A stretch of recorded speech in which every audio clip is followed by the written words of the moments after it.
What's going on, Dags? I'm back again with another hybrid skill build, and I'm going to be rocking two different marksman rifles alongside the striker drone and the assault turret. Definitely a whole lot of fun. With this build, I'm utilizing the combo of headhunter and determined to dish out massive headshot damage, while I have the support of my two skills dishing out plenty of damage. This build is definitely a lot of fun, and I really enjoy putting it together and testing it out and running around. It adds a new element to playing the headhunter determined build with the addition of two skills to kill enemies, because I do miss a lot and I do die a lot, hence the name Died Again Gaming. And if you're new to the channel, welcome and thank you for stopping by. Hope you enjoy the videos and make sure to check out my other videos. And if you're a returning DAG, welcome back. Thank you for coming back, and I also hope you enjoyed this video. And as always, let me know what you think about these different types of hybrid skill builds I've been testing and presenting to you guys to critique and possibly even try out for your own self. And on a side note, I did make a Discord server, and you're welcome to use the link in my bio to join and chit chat with myself and other members of my clan Rogue X Hunters. So first things first, I'm going to get right into the build breakdown, and after the build breakdown, I'll give you my comments of what I think about this build and where it's strong and where it's weak. Starting off, I used the sharpshooter specialization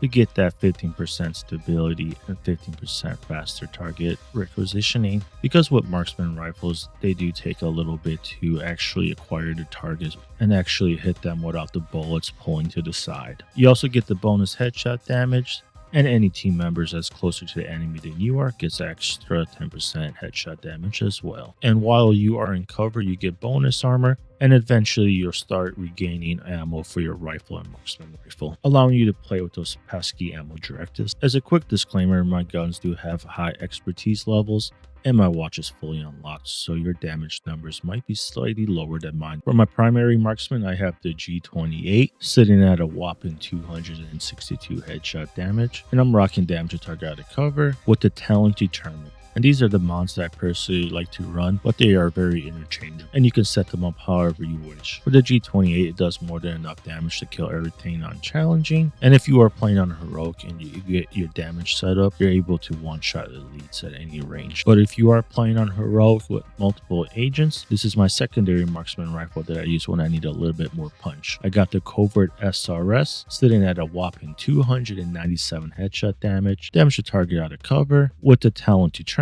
and these are the modifiers that I am running. Just like with the G28, you are welcome to change these out however you wish. And for the sidearm, I am rocking the Harvest with the damage to target out of cover for the talent determined, and these are the mods that I rock. Moving on to the gear, starting off with the backpack, I have the Ninja Bike Messenger backpack. It sports the 3 main cores. For the armor mod, I have 10% headshot damage and the talent resourcefulness, which allows me to further unlock my brand sets that I have equipped. For the mask, I have one piece of using for the armor and the armor on kill. I changed the core to skill tier, and for the attributes, I'm sporting skill damage and headshot damage, and the armor mod, I have another headshot damage. And with this piece, you can change it out to a palisade if you prefer to have more HP. Either or will work. I just personally didn't have a palisade that had both skill damage and headshot damage, so I went with this piece. For the chest piece, I have one Heraldi with its original weapon damage core. For the attributes, I have headshot damage and skill damage with a headshot damage mod, and the talent Headhunter, which unlocks a lot of damage with this build. And for the brand set bonuses, you do get marksman rifle damage and some headshot damage. For the gloves, I have one piece of Habsburg with the core roll to skill tier and the attributes of weapon handling and headshot damage.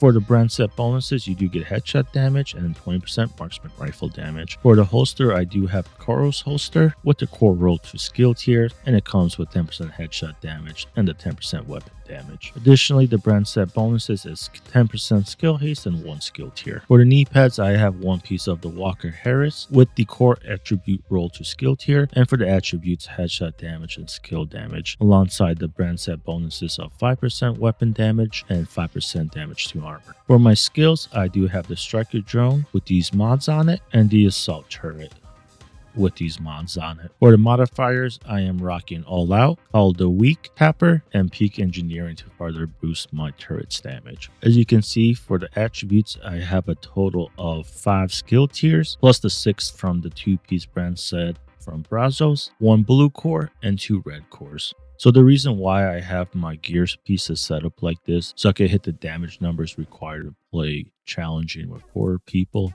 or play heroic solo, and with my expertise level on my guns, alongside all the damage boosts from the gear sets, I'm able to hit those damage numbers where I can one-shot elite with my G28. And then as always, I do have the covert SRS when I do need to dish out more damage.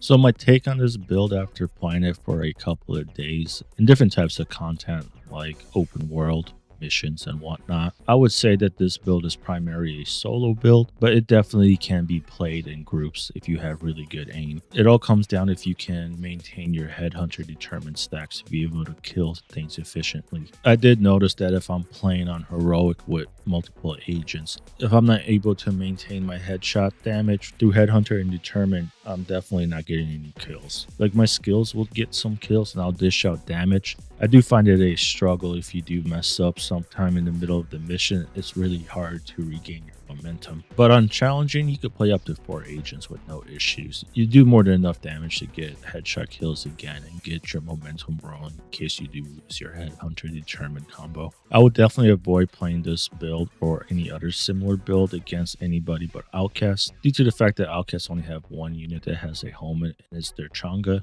while the other factions do have multiple helmets, like the Hyenas with their rushers. I'm not saying that it's impossible, but your life would be a whole lot easier if you do limit your open world farming to Outcasts. If you have never played a one-tab headshot damage build before, one of the main reasons why you do want to play them is when you are farming open world, you do gain bonus XP for headshot kills, allowing you to level up faster, and it's especially beneficial during global events and XP events, allowing you to get more red stars or get more experience during the bonus XP events. And what's cool about the Headhunter Determined combo is that it allows you to play cool combos and different types of builds like this one that you normally wouldn't do. And you don't have to worry about not doing enough damage or DPS because you are able to one-tap everything. Alright, Dags, that's the end of my rant about this build and what I think. Now let's get into the damage numbers. Alrighty, let's get into the damage numbers with the G28 raw with nothing stacked up.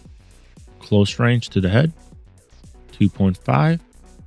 Medium range to the head, 2.8. And long range to the head, 7.7 million. Now let's stack up Determined and see how much damage we do. Determined's about halfway stacked up. We do 10.7 million. And then Determined fully stacked, 14.5 million, and this goes up with each kill. So with Call of the Week and Tapper fully stacked, doing like 15.7, not too bad. And what's awesome about this is once you get Call of the Week fully stacked up, you're going to do just about over 10 million close range. And if you're playing solo, the enemies only have about 9.8 million. So ideally what you want to do is stack up Call of the Week from long range. This will allow you to kill any rusher, any elite rusher that's rushing you in one shot. So let's see what happens if I don't have Call of the Week stacked up and I just get a determined headshot kill. Alright, I don't have Call of the Week stacked up. Somebody rushes me. I only do 9 million close range. It's not enough to kill them. Ideally, you're going to rely on your turret and your drone to kill any of the rushers while you're getting kills at long range to stack up Call of the Week. Call of the Week stacked up. Now I can start killing anybody at any range without worry about losing my Headhunter Determined combo. Alright, let's check out the damage of the turret long range. It's hitting for 126k, not bad. Now for the drone. The drone's hitting for 58,000, not horrible. And with both of these skills out and about, you're able to protect yourself at close range, and they'll take a lot of the aggro from the enemies, allowing you to freely kill wherever you need to kill. Now let's say you're not playing solo and you're in a group, you can whip out your other Marksman rifle. This thing definitely punches a mean bite. Like you're definitely able to kill anything. Close range, far range, it don't matter. you're doing over 20 million a shot, 31 million. And then if you do crit, it goes to 33 million. Not too bad. So that's pretty much my strategy for when I'm playing solo or if I'm playing in a group. Just use your guns accordingly. Alrighty, Dags, I hope you enjoyed this video and build breakdown. And if you have a second, let me know what you think in the comments and what you would change about this build. Or if you have a cool build similar to this that you want to share, I would definitely like to see it and give it a try for myself. I really enjoy my hybrid skill builds. And if you are looking for other types of hybrid skill builds, I do have a playlist with a bunch of them there. You are definitely welcome to check it out. And I want to say thank you to everybody who supports my new channel and subscribe and takes the time to interact with my videos, because I do really enjoy reading the comments and chit-chatting with the community. If you're not subscribed yet, please take a second to subscribe. That way you will be notified when I do post a new video, and hopefully it will be something that you enjoy and like. And as always, thank you everybody. You guys are awesome. I really appreciate the support and the time that you all take to interact and watch my videos. It means a lot and it helps me grow my channels and my community. That's all for now, and I'll catch you at the next one.